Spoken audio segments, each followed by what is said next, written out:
Just hours ago, news broke from inside Buckingham Palace that nobody in the royal watching community saw coming. Catherine, Princess of Wales, a woman who has spent more than a decade earning her place in this institution through discipline, through grace, through a quiet and patient commitment to doing the work that the crown demands, has received an unexpected royal honor. One that was not scheduled, one that was not leaked in advance. One that arrived with a speed and a weight that has sent a very clear message about where power and favor inside this family currently sit. And Camilla, Queen Consort, is reportedly furious. If you like and subscribe right now, you will not miss a single detail as this story continues to unfold. Because inside the palace tonight, the atmosphere is described by those with access as deeply, uncomfortably tense. Before we go any further into what this honor actually is, why it was given now, and what the reported reaction from Camilla tells us about the fault lines running through the heart of this family, I need you to do something for me. Hit that subscribe button right now and turn on notifications. This is precisely the kind of story that gets one careful paragraph in the broadsheet press and then disappears under the weight of whatever the next news cycle brings. But the details here, the specific timing, the specific honor, the specific nature of Camilla's reported response, deserve the full examination that only this kind of deep dive can give them. You need to be here for it, and here is my question for you. After you hear everything I am about to lay out, do you believe Catherine receiving this honor at this particular moment is a sign that the palace is making a deliberate statement about the future of this monarchy? A statement about who carries its values forward, and who the institution is truly betting on? Or do you think the reported fury from Camilla reveals something far more troubling, a competition for influence inside those walls that the public face of royal unity has been carefully concealing for years? Drop your answer in the comments right now. I read every single one, and on a story this layered, this loaded with history and implication, I genuinely want to know where you stand. Now let me walk you through everything from the beginning. Because to truly understand why this honor matters as much as it does, and why Camilla's reported reaction carries the weight it carries, you need to understand the precise terrain on which this moment is unfolding. Catherine Elizabeth Middleton, now Catherine, Princess of Wales, entered this institution in April 2011 when she married Prince William at Westminster Abbey in front of an estimated global television audience of 2 billion people. 2 billion. That number is worth pausing on.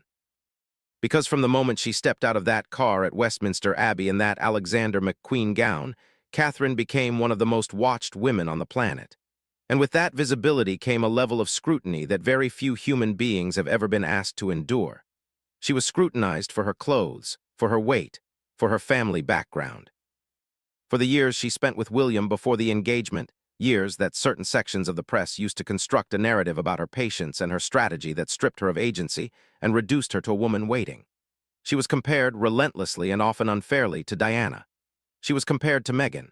She was compared to every iteration of what a modern royal woman was supposed to look like and found, depending on the day and the publication, either exactly right or entirely wanting. Through all of it, she said almost nothing. She performed the role. She showed up.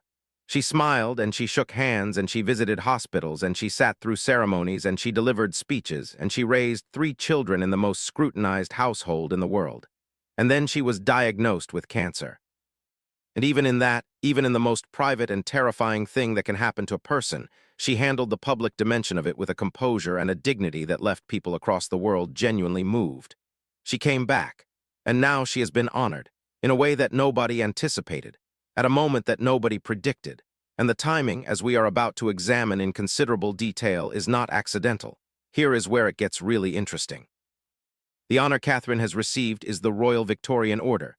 Specifically, she has been elevated to Dame Grand Cross of the Royal Victorian Order, the highest rank within that order, and one that is entirely within the personal gift of the sovereign. This is critical. The Royal Victorian Order is not like other honors. It does not go through the government. It does not involve a committee or a nominations process or a list drawn up by civil servants and approved by a minister. It is given by the monarch personally, at his sole discretion, to individuals he wishes to recognize for personal service to the crown. Let that sink in. Charles chose to give Catherine this honor. He chose the timing. He chose the rank. And he did so without any of the usual advance signals that the palace typically sends through its various informal channels when a significant honor is in preparation. It arrived, according to sources close to the household, with a speed that surprised even those closest to the process. And it doesn't stop there, because the Royal Victorian Order has a history that makes the specific choice of this honor, rather than any other form of recognition, deeply significant. It was established by Queen Victoria herself in April 1896, specifically to reward personal service to the monarch and the royal household. It has been used, across 130 years of its existence, to mark moments of genuine royal confidence. When a sovereign awards the Dame Grand Cross to someone, they are saying something very specific. They are saying, I trust this person. I value this person. This person represents something that I want the institution to formally recognize and formally protect. Queen Elizabeth II awarded the Dame Grand Cross of the Royal Victorian Order to individuals she regarded as central pillars of the institution she was working to sustain. The honor carries weight precisely because it is personal. It cannot be lobbied for. It cannot be earned through conventional achievement in the way that other honors can. It is given when the sovereign decides it should be given. And Charles has decided it should be given to Catherine. Now, at this particular moment in the life of this family, think about what that means. But here is where it gets even more significant, because the timing of this honor does not exist in a vacuum. It comes in the same week that multiple sources have confirmed ongoing internal discussions about the future shape of the working royal family. Discussions about which members carry out which functions, which patronages sit with which individuals, and how the institution positions itself publicly as Charles's health continues to be a matter that the palace manages with enormous care. Royal author and commentator Hugo Vickers, whose decades of research into the inner workings of the palace make him one of the most credible voices on questions of royal protocol and institutional politics, noted this week that the conferral of a Dame Grand Cross in the current circumstances sends what he described as an unambiguous signal about the direction of institutional favor. That is a careful way of saying something very direct. Charles is telling the institution, and through the institution the world, that Catherine is central, that her role is not peripheral or transitional or contingent, that she is, in the fullest sense, a pillar of what this monarchy is and what it intends to become. And it doesn't stop there, because here is the detail that has sent the most significant shockwave through the circles of people who understand how these things work. The Dame Grand Cross of the Royal Victorian Order that Catherine has now received places her, in terms of formal royal precedence within that order, above several individuals who have held senior positions in the royal household for considerably longer than she has. It is a formal, documented, unambiguous elevation, not symbolic, not ceremonial in the empty sense, a real shift in the architecture of royal recognition. Think about that for a moment. And now let us talk about Camilla, because we cannot understand the full meaning of this moment without understanding the position Camilla currently occupies and why the reported fury is being taken seriously by people who track these dynamics closely. Camilla Rosemary Shand, now Camilla, Queen Consort, has had one of the most complicated trajectories in the modern history of the royal family. And I want to be fair here, because fairness matters when we talk about real people navigating genuinely complex circumstances. Camilla did not ask to become the most controversial figure in British royal life. The relationship between her and Charles developed over decades, through 2 marriages between them and a great deal of pain for a great many people, most centrally for Diana, Princess of Wales. Diana's pain is part of the historical record. It is not editorial. It is documented, acknowledged, and confirmed, and the public has never fully separated Camilla from that chapter of history, despite the years that have passed and despite the careful management of the narrative around her gradual integration into the family and ultimately into the role of Queen Consort. Camilla has worked hard at that integration. She has taken on patronages. She has carried out engagements. She has given carefully managed interviews. She has been present and she has been consistent, and she has, by most measures, performed the requirements of her role with a professionalism that even people who struggle with her history have acknowledged. But here is what multiple royal sources have described this week. Camilla has, over the past 18 months in particular, been positioning herself, or being positioned by her advisors, as the central female figure of the current reign, the Queen Consort, the woman beside the king. The person whose counsel and whose presence shapes the daily texture of the crown's public identity. And Catherine's elevation, arriving without warning, arriving at the personal direction of the sovereign, arriving at a moment when internal discussions about the future shape of the working family are actively underway. That elevation is being read by people inside and close to the household, as a very direct signal that the king's vision of his family's future does not place Camilla at its center. The future is William and Catherine, and the honor makes that plain. Royal biographer and author Sally Bedell Smith, whose biography of Prince Charles, The Passions and Paradoxes of an Improbable Life, drew on extensive access to royal sources and remains one of the most cited accounts of his character and decision-making, has long noted that Charles expresses his deepest convictions not through speeches or public statements, but through the formal mechanisms available to him as sovereign. Honors, appointments, the quiet architecture of official recognition. When Charles wants to say something important, he says it through these channels. And what he has just said, through the conferral of the Dame Grand Cross on Catherine, is something that the people around Camilla have clearly understood with complete clarity. Let that sink in. Now, let us talk about what Camilla's reported fury actually tells us. Because fury, even reported fury, even fury described through the careful language of palace sources speaking to journalists on conditions of anonymity, is not a small thing in this world. This is an institution built on the management of feelings, on the performance of unity, on the careful, relentless suppression of anything that looks like personal conflict or personal resentment in public. When the word fury attaches itself to the name of the Queen Consort in reporting by credible royal correspondents, it means something has broken through that suppression. It means the management has, at least momentarily, failed, and that failure is itself a story. Royal correspondent Roya Nikha, whose access to palace sources and whose track record of accurate reporting on the internal dynamics of the royal family has made her one of the most trusted voices in this space, has noted in recent weeks a pattern of tension around questions of precedence and positioning within the current court. She has not used the word fury, but the pattern she describes is consistent with what other sources are now characterizing in stronger terms. Here is the deeper context that makes this tension comprehensible. Camilla's position is, in constitutional terms, secure. She is Queen Consort.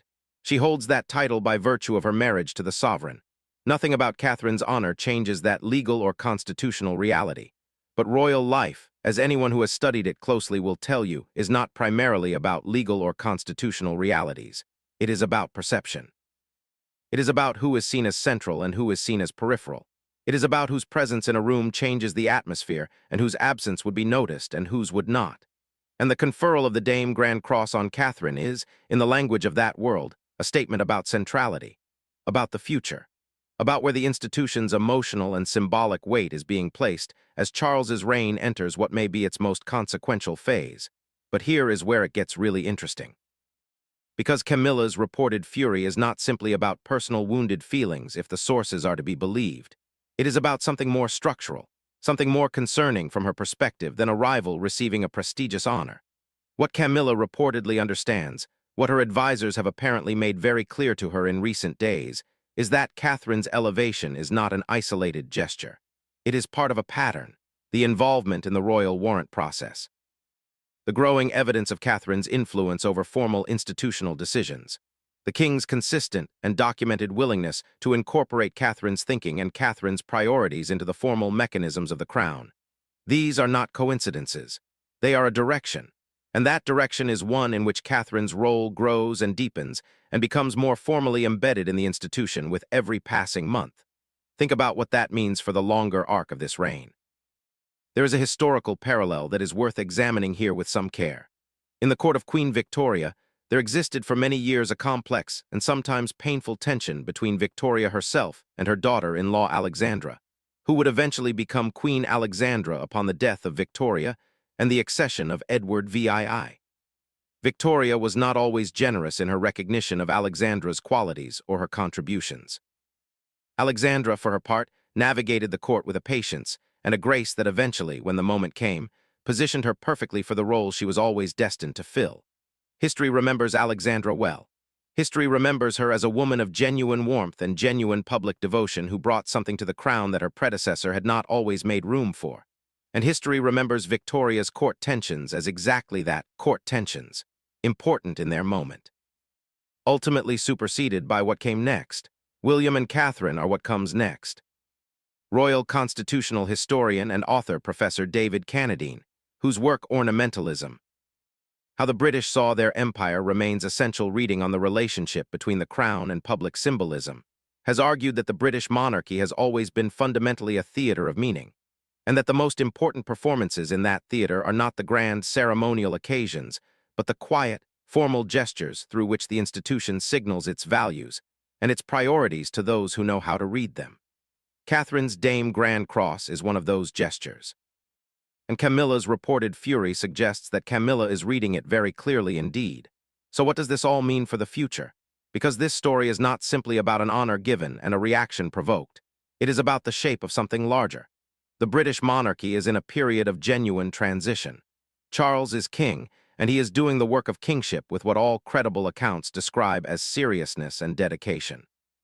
But the reality of his age and his health means that the shadow of the next reign is already present in every institutional calculation being made inside those palace walls.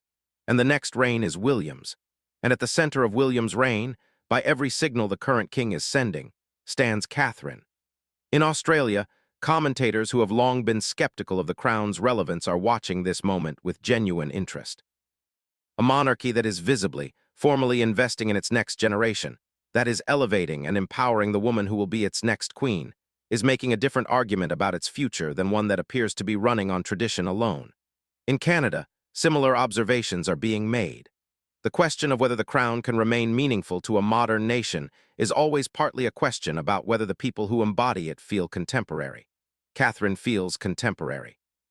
She feels, to a very large part of the population across the Commonwealth, like someone whose values and whose priorities connect to the world as it actually is. Here is the comparison that puts everything in the sharpest possible perspective. When Queen Elizabeth II was elevated within the Royal Victorian Order by her father, King George VI, in the years before her accession, it was understood by those close to the court not simply as a personal gesture of paternal affection, but as a formal statement of the direction in which the institution was heading. The honor said, "This person is the future. This person carries what we value most. This person will be trusted with what comes next." Charles has just said exactly that about Catherine. Through exactly the same mechanism, in exactly the same order, 130 years after Queen Victoria created it for precisely this purpose, to allow the sovereign to say, without equivocation and without the need for public explanation, "This person matters to the crown." That is not a coincidence. That is a message. And the message has been received. Personally, I think what happened this week represents a genuine turning point in the internal story of this royal family. And I want to be careful about how I say that, because I am aware that stories about palace tension and reported fury can sometimes obscure more than they illuminate. But the evidence here, the specific honor, the specific timing, the specific rank, the specific reaction, points in a direction that I think is real and significant and worth taking seriously. Catherine has been elevated, formally, personally, by the king himself. At a moment when the question of who this monarchy belongs to and who it is betting on for its future is more live than it has been since the accession. And the reported reaction from Camilla suggests that the significance of that elevation has not been lost on anyone inside those walls. But that is just my reading, and you may see this very differently, which is exactly why I want to hear from you. Here are my questions for the comments, and I want genuine, specific answers if you are willing to give them. First, do you think Charles was right to honor Catherine in this way at this particular moment, or do you feel it was handled with insufficient sensitivity to the dynamics it was always going to provoke within the family? Second, does Camilla's reported fury change how you see her? Does it reveal something about her character and her sense of entitlement that concerns you, or does it seem to you like an entirely understandable human response to feeling sidelined in a world that has never fully accepted her? And third, when you think about Catherine as future queen, when you imagine the reign that is coming after this one, does what you have learned today give you confidence? Does it tell you something about the kind of queen she will be? Drop your answers below. Every single one gets read. And on a story this rich with history and human complexity, I know this community will have a great deal to say. And if you have not already subscribed, please do so right now and turn on your notifications, because this story is absolutely far from over. There will be a formal palace response to the reporting about Camilla's reaction. There are further details about the specific circumstances surrounding the honor still emerging. And the broader question of how the working royal family reshapes itself around the reality of the next reign is a story we will be following in depth in the weeks and months ahead.